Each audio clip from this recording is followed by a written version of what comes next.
What's up, members of the barrio? It's John, coming to you from the harbor in front of Brookfield Place. And visiting New York during the holidays is one of the most magical times of year to be here.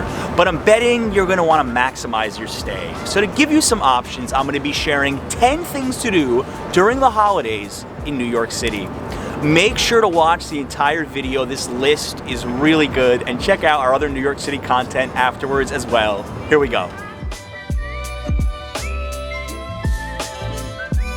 What would a holiday video be if we didn't include something sweet in it? And Dominique Ansel Bakery in Soho has a big reputation for a reason. Odds are there's going to be a line when you go, but Team Adriana and I waited outside about 20 minutes and it was well worth it. The staff is friendly, they even gave us samples outside. There's so many holiday themed items, cookies, pastries that you can buy. It would be a great spot to come just to get some gifts. The chocolate chip cookie shots are popular, but we were here for something special, the blossoming hot chocolate.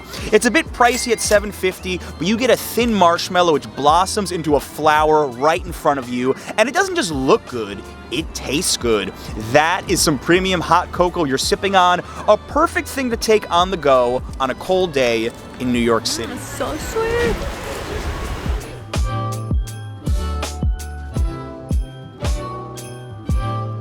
I admit I've lived in New York for a long time, and this is one holiday attraction I had actually never been to until last night. It is a bit of a hike from Manhattan to get to, but once you're there, it sure is interesting. I grew up in the suburbs in New Jersey, and I never saw anything quite like this. That may be the biggest Santa Claus I've ever seen. People are always asking me for things to do with kids in the city. Well, this may be the top attraction I'd recommend you bring the family to. It's honestly centered around 2 blocks, 84th and 85th Streets and 11th Ave in Dyker Heights. But if you have the time, this is something quite unique in New York City, as you get that suburban Home Alone vibe. Just note, it can get very crowded. They have bus tours, they have walking tours there. I even saw mascots accepting money for photos. So if you take a photo with a mascot, you're gonna need to tip them. So be aware of that. But overall, I think it's something you should try at least once. Head to Dyker Heights.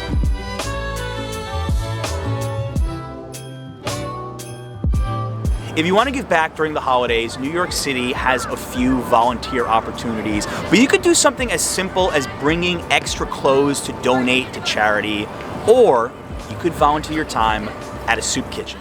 Last year, Adriana and I spent the day at Holy Apostles Soup Kitchen, and what they do for the homeless is truly special. You'll spend a few hours helping feed many people, and this could be a unique activity for the whole family. They do get a lot of attention during the holiday season, so if you're interested in doing this, make sure to go to their website to sign up. Another one is called Bowery Mission, and I actually had a friend that visited a few months ago, and she just showed up and they let her volunteer on the spot. But I still think it's a better idea to contact them in advance just in case. And do remember, you can still donate clothing to either one of these charities. Giving back during this time of the year is something really, really special, guys. Thanks a lot. This is a lesser known tree to the Rockefeller Center one, which we of course will get to later, but the Lotte Palace Christmas tree is a bit of a hidden gem. You just have to walk into their courtyard off of Madison Avenue, and last year Adriana said it, and I kind of agreed that we enjoyed that tree more than the Rockefeller Center one, just because it gets a lot less attention and it's easier of course to stand in front of it, to take a nice picture, and of course you can just walk right back to Fifth Avenue after to continue some other really good holiday ideas.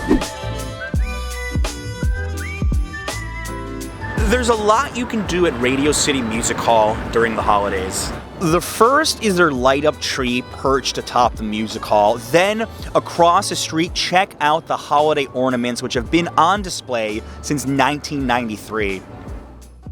Another popular option, which I've never gone to but heard nothing but good things about, is to see the Rockettes at the Christmas Spectacular. Now, tickets start at about $60 or so.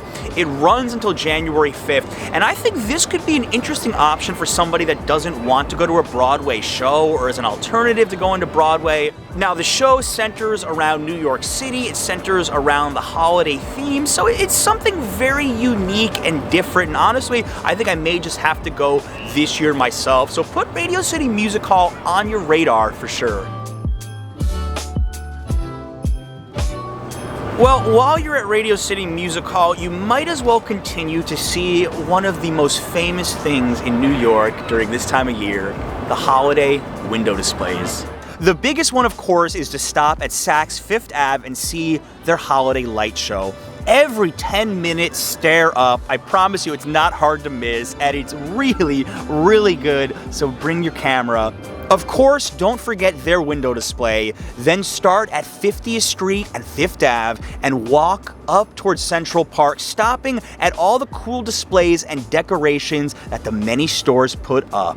Make sure not to forget this cut up Madison Avenue to Bloomingdale's. They always have something special on display. Last year it was the Grinch. This year I hear it's an out-of-the-world Cosmos. And also, if you have time, swing by Macy's as well. They're really well known for their outlandish displays.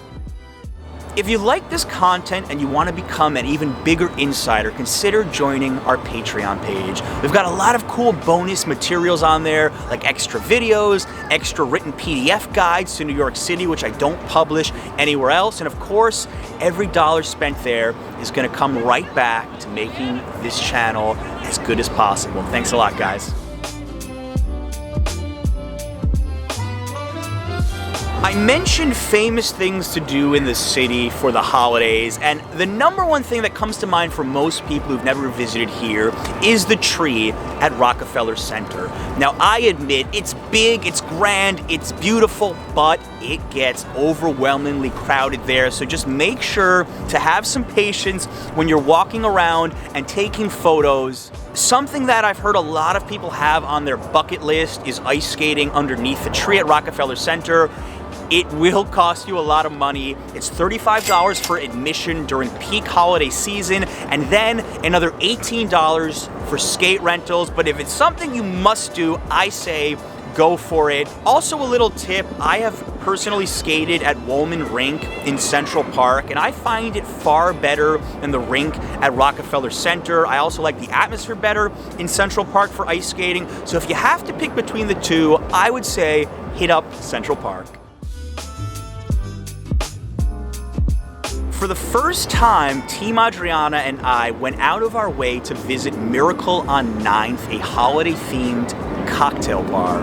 Big tip, I recommend arriving there early. We went less than an hour after it opened on a Friday. The cocktails are $16, but surprisingly potent and tasty. It's like an alcoholic cookie. Adriana had a Run Rudolph, gin with Prosecco, lemon, and cane syrup, and we actually ended up ordering another one. It was that good.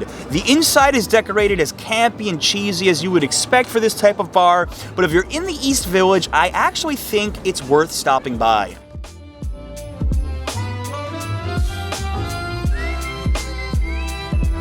Going to a holiday market is one of the funnest free things you can do in New York City during the holiday season. Now, I made a whole video guide about this last year. I recommend you check it out, but a note, Winterfest at the Brooklyn Museum is canceled this year. Everything else is still going on. My favorite is Bryant Park's Winter Village. To me, it just has the perfect combination of location overlooking the skyscrapers with some of the best selection of quirky holiday gifts. And it's the city's only free ice skating rink. Well, if you happen to bring your skates with you, otherwise it's $20 for a rental.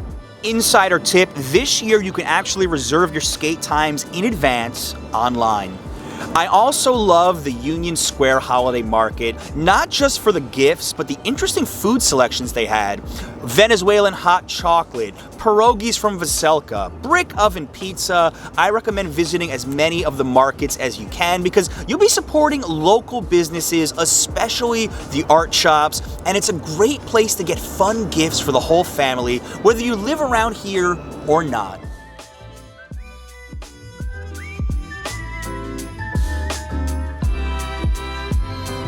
This is probably my favorite thing on the entire list, so of course I saved it for last, but you have the opportunity every Sunday for the rest of December to ride a 1930s subway car. All you have to do is go to the Uptown F tracks at the 2nd Avenue station at 10 o'clock, 12 o'clock, 2 o'clock, or 4 o'clock departures. With a big tip, arrive 30 minutes early so you can take some pictures and get some amazing video before the train takes off.